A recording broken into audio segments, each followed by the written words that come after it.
everyone. Let us continue with our chapter Crop Production and Management. In our previous class, we studied about adding manure and fertilizers, like why it is important to add manure and fertilizers, what is the difference between a manure and fertilizer, and also we saw why manure is very important or what are the advantages of manure than fertilizers. We also studied about irrigation, that is, how do farmers supply water to the fields or to the crops, what are the methods, that is traditional methods and some of the modern methods. So we studied all this. So today we will continue with our next practice. So the next one is protection from weeds. So weeds andre enu? Weeds andre some unwanted plants or plants which are not useful. They are naturally grown in the field. So they are weeds. The undesirable or unwanted plants grown naturally in the field along with the crops are known as weeds. The removal of weeds is called as weeding. So the removal of these unwanted plants is known as weeding. So why is this important? ಏನಕ್ಕೆ ಇದು important weeding? ಅಂದ್ರೆ now you all know that plants require nutrients, soil, water, space, light and all to grow, right? So weeds are also plants. So all these weeds compete with the crop plants for these things, that is nutrients and all. Okay, so weeds should be removed. So farmers ಏನು ಮಾಡ್ತಾರೆ ಈ weeds remove ಮಾಡಕ್ಕೆ ಅಂದ್ರೆ first thing, as I told before also, they use plowing or tilling, that is they turn the soil or loosen the soil. So unwanted plants idre soil alli they are removed and they get mixed with the soil. Dry ಆಗುತ್ತೆ ಆ plants and then they get mixed with the soil and they are lost. So when is this weeds removed? When is the best time to remove these unwanted plants andre? So plant andre they grow, they produce flowers and all. So before the weeds start producing flowers and seeds, the weeds are best to be removed. That is in their vegetative growth. Vegetative growth andre before they start flowering, before they produce flowers. So the farmers, they also remove the weeds manually. Like they just pull the weeds, they pull the unwanted plants and all, or they use the seed drill method. So seed drill is a method used for sowing seeds, which we studied in our previous classes. So in seed drill also they'll be mixing up the soil. In that way the weeds are removed. Nowadays what they are doing is they use certain chemicals. The chemicals which are added to remove weeds are called as weedicides.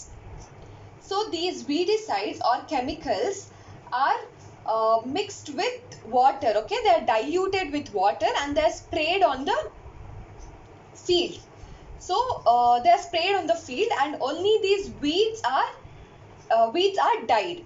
The healthy crop or the crop which are growing is not affected. So in that way only the weeds are removed with the help of weedicides. So this is a picture showing how the farmers spray the weedicide, that is the chemicals. Since they are chemicals, they are very harmful to humans as well. So the farmers or whoever sprays these weedicides should be very careful. They have to wear masks, they have to cover their mouths, they have to cover their mouth, nose and all. So this is a field. So if it contains some weeds, that is some unwanted plants, the chemicals are sprayed in this way and the plants are died, or the unwanted plants are died, and the healthy crops, so these are the healthy crops which you are seeing, so they are not affected with these chemicals. Okay, so the next practice is called as harvesting. So what is harvesting? Harvesting is the cutting of crop after it's mature andre when the crop is grown fully, like full healthy crop it is grown. So that is called as harvesting. Harvesting of crops are pulled out or cut close to the ground andre, like the crop will be in the soil, right? So they just pull the crop from the ground. ಹೇಗೆ ಮಾಡ್ತಾರೆ ಇದು farmers ಅಂದ್ರೆ they'll do it manually or by machine. Manually ಅಂದ್ರೆ physically how they do is by a tool called a sickle. The one which I have drawn there is a sickle. Okay, they just take that and they cut the crops. And there is a machine called as harvester, so that it is like a truck, okay, or a truck or a something which cuts the crop, so that is a harvester. So ಈಗ harvest ಮಾಡಾದ್ಮೇಲೆ you will get something called as chaff, chaff, chaff. Okay, so ಈಗ chaff, so you have to separate the seeds from the chaff. For example, you have grown a crop such as wheat. Okay, take an example of wheat. So when you harvest the wheat, you have to separate the wheat grains or the seeds from the chaff. So that process is called as threshing. So separation of seeds from the chaff is called as threshing. And to do this, there is a machine called as combine. So combine is a machine where both the crop is harvested as well as there's a threshing process. Andre the crop is cut and at the same time there's a threshing happening. Threshing and the separation of seeds. Okay, so I'll show you a small picture for this, that is the threshing as well as the harvesting. And the next is winnowing. What is winnowing? Winnowing is also separation of grains from the chaff. Okay, this is just a small machine where after the farmers have done harvesting, after the crops have been cut, they put it in that machine so that there is separation of seeds from the chaff. So for this also I'll be showing a small image so that you understand in a better way. Okay, so this is what I was telling, chaff. So this is a chaff. This is a wheat plant. Okay, so this is a chaff of wheat and these are the grains which are separated from the chaff. To do this, there is a machine. So this is a harvester and a thresher combined. So it's called as a combine machine where it cuts the crops as well as it does the process of threshing. Okay, and this is winnowing where the chaff, this part, this is put inside this machine and the seeds are obtained. This is a machine where both cutting and threshing is done. This is called as combine. And this is just a winnowing machine where you obtain the seeds from the chaff.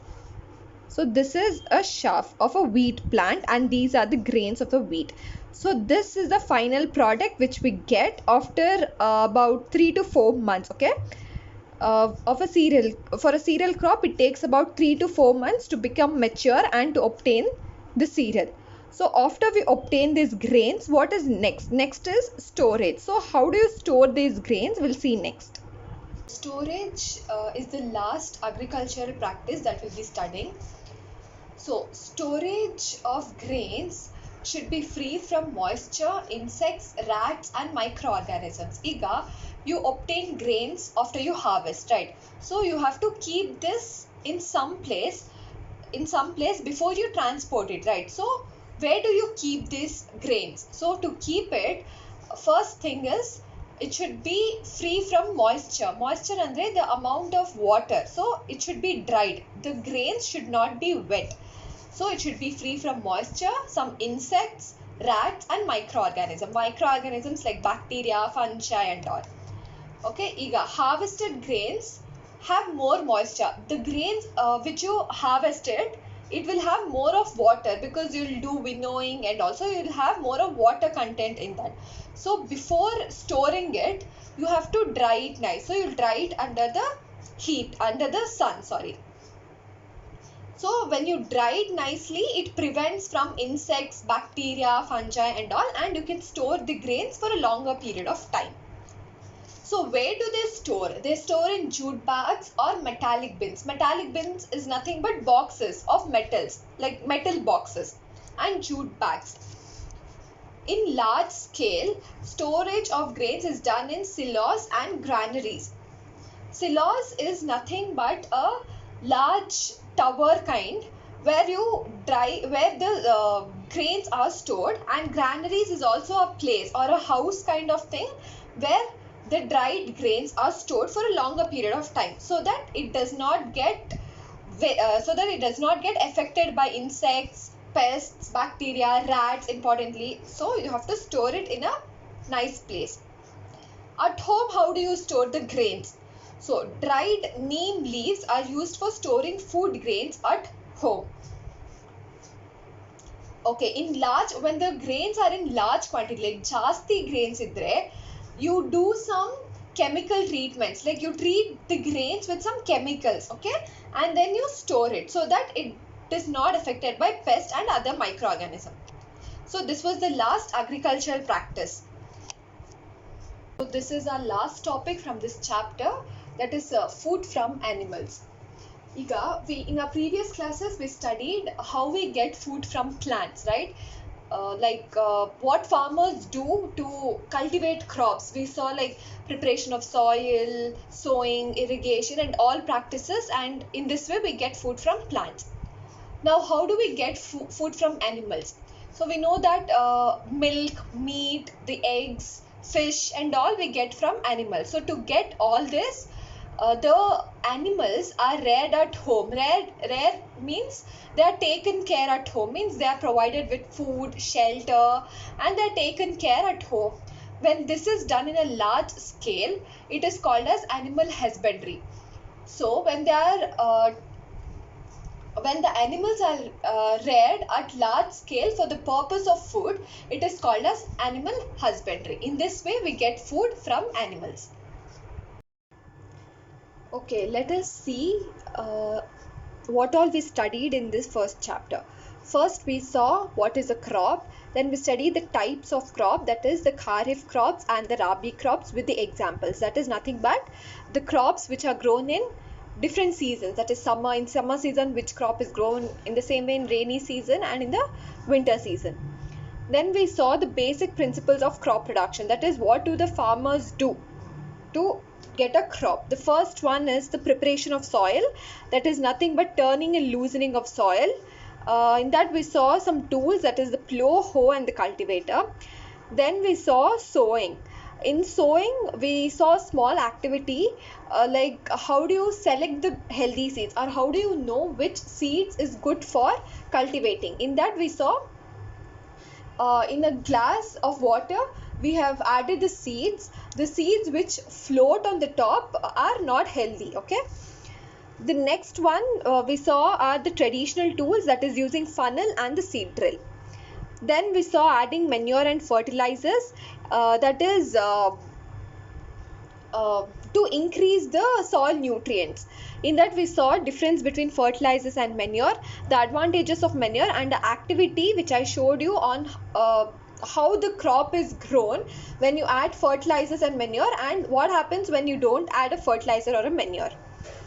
Then we saw irrigation, the sources of irrigation, that is how do you supply water, from where do farmers get the water, like from canals, rivers, dams, ponds, lakes, and all. Then in that we saw the two methods, traditional and the modern methods. In traditional method we learned about moat, chain pump, Dekli, and Rahat. In modern methods we learned about sprinkler system and drip system. Next we studied about protection from weeds, that is protection from unwanted plants. So weeding is removing the unwanted plants. How do you remove these weeds? By adding some chemicals, that is nothing but weedicides. Then we saw about harvesting. In harvesting we studied about threshing, that is to remove to separate the grains from a chaff. Then the winnowing, to separate the grains again from the chaff. Then what is this harvest festival? Harvest festival is nothing but when, as I told, to do all this you require about 3 to 4 months. After that only you can harvest. That means after the plant is matured, you harvest the crop. So the time when you harvest the crop, people celebrate something called as harvest festival. So in India, when you celebrate Pongal, Sankranti and all, it means the farmers and everyone are celebrating the harvest festival. It's a time for harvesting. So that is nothing but harvest festival. Then we studied about storage, that is like how do you store the grains. Like before storing you have to dry it nicely so that it is prevented from the pests, microorganism, rats and all. Then the last topic we studied is food from animals. That is, you have to take care of animals, you have to give them food, shelter and all, so that we get food from them. So that is called as animal husbandry. So this was about the first chapter. If you have any doubts regarding this chapter, please comment ಮಾಡಿ ಕೆಳಗೆ, and I'll try to solve your problems as much as I can. Thank you.